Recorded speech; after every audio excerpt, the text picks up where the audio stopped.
This isn't a typical mum's coffee group.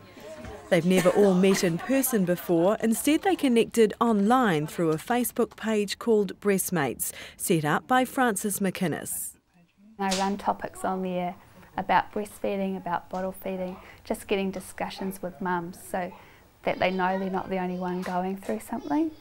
Yeah, they can log on in the middle of the night when they're up with their baby and they can see there's hundreds of other mums going through the same thing as them. Any new parent faces a steep learning curve, but Frances says there was a recurring theme from bottle feeding mums. They felt demonised and that they had no support. Mums go through hell to try and breastfeed.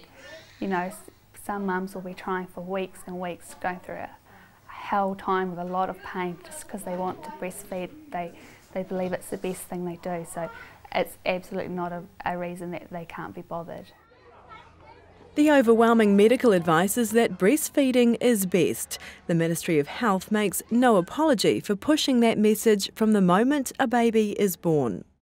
It is critically important for the health of this nation that, you know, as many babies as we can get to that 6-month milestone and are still breastfed for all the benefits that it brings. New Zealand maternity hospitals work towards a baby-friendly status. It means they must promote breastfeeding, and new mothers aren't given easy access to formula, as Anika Brown found out. She says chemotherapy left her unable to breastfeed.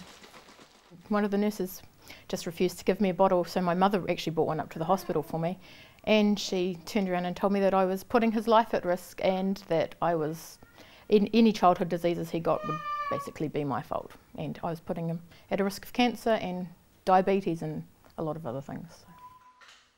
The criticism continued after she'd left hospital. I was abused in a mother and child room actually, and was told that it was child abuse bottle feeding and that the rooms were actually only for breastfeeding mothers and should just leave.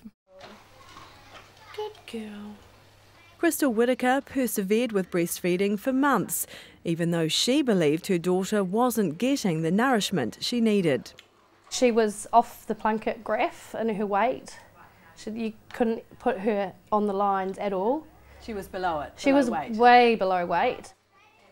But every medical professional she approached for help to get her daughter onto a bottle refused. Breast is best, they said. Finally, her GP prescribed a high-calorie formula. Now Chelsea is thriving. For Frances, it was postnatal depression that drove her to give up breastfeeding. And for me at that time was just a lot of work and it was quite a burden. It was combining with the postnatal depression, so one way I could control that was by starting with the bottle feeding.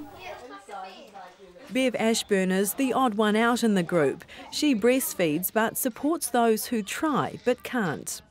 For me it's perfect. Breastfeeding is perfect, but I'm not other women.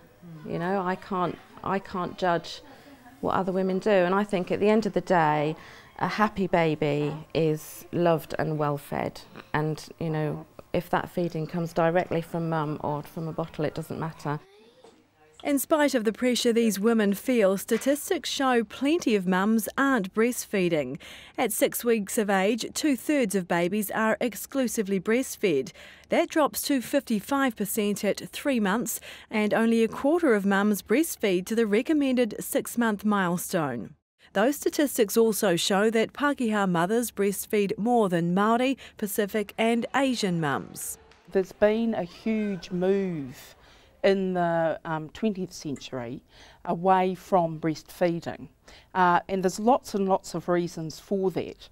And so the usual thing now is that babies are bottle fed, and so there's been a consistent effort from the ministry and from other interested groups of practitioners, midwives, nurses, other community groups to support a return to breastfeeding, because what we know is that it's much better for babies in the long term. These mums accept that message but still say they've been treated unfairly. It's all in the love, isn't it? So love doesn't come out your boob, it comes out of everywhere.